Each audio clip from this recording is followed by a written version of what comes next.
Golden sand பக்தி நிர்வாகத்திற்கும் என் கண்மணியாக திகழ்கின்ற நேயர் பெருமக்களுக்கும் அடியனுடைய பணிவான வணக்கத்தை தெரிவித்து கொண்டு, ஆடி மாதத்திற்குரிய கடகராசி காலபுருஷனுக்கு 4. அப்போ காலபுருஷனுக்கு 4ங்கிறது கடகம்.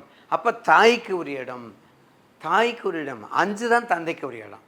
அப்போ காலபுருஷனுக்கு கடகராசி 4ஆம் இடத்துல இருக்கின்றது. மதிப்பு, மரியாதை, வணக்கம், வாழ்த்து, அன்பு, பாசம், நேசம், பொருளாதாரம், வீடு, மனைவி, தாயார், இத்தனைக்கும் கடகராசி. அறிவு, ஆராய்ச்சி, கற்பனை திறன், இதை விட என்ன வேணும்? இந்த எல்லா ஐட்டமுமே கடகராசிக்கு சொந்தக்காரவங்க. என்ன ஒரு கஷ்டம், உங்களுக்கு அஷ்டமத்து சனி இப்போ நடக்கிறது. அஷ்டமத்து சனி அஷ்டமத்து சனிங்கும்போது கண்டிப்பாக இதுவரையும் பட்டகாலே படும், கெட்ட குடியே கூடும், துன்பம், துயரம், ஒரு வார்த்தை நல்லது கிடையாது, ஒரு செயல் நல்லது கிடையாது, ஒரு பகுதி ஒரு நல்ல பாட்டு கிடையாது. போனோம், வேலை பார்த்தோம், வந்தோம் அப்படிங்கிற உணர்வு கிடையாது.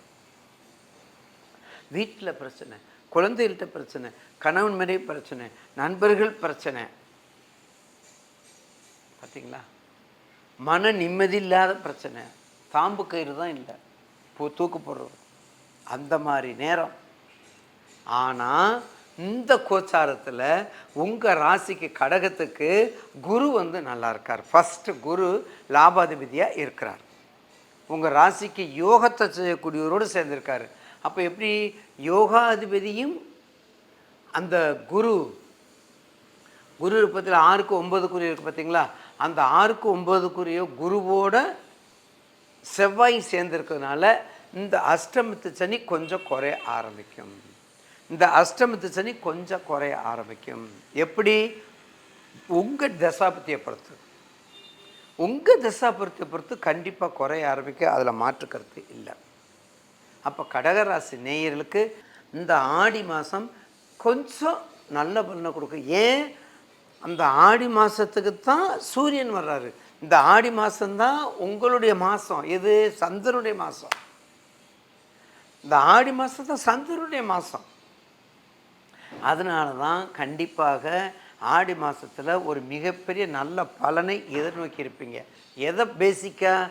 உங்கள் ஜாதகத்தை பேசிக்காக, உங்கள் ஜாதகத்தை மட்டும் பேசிக்காக வச்சுக்கணும். உங்களுடைய ஜன ஜாதகத்தை எடுத்துக்கொண்டு என்ன தசாபதி, என்ன லக்னாதிபதி, என்ன ராசி அதிபதி எங்கே இருக்கார், மறைவாக இருக்காரா, 6 8 இருக்காரா, எல்லா கோணத்திலும் பார்த்தீங்கன்னா கடகராசி நேயர்களுக்கு இந்த ஆடி மாதம் ஒரு மிகப்பெரிய நல்ல அட்வான்டேஜை கொடுக்கும், ஒரு நற்பலனை கொடுக்கும் என்பதில் மாற்று கருத்து இல்லை.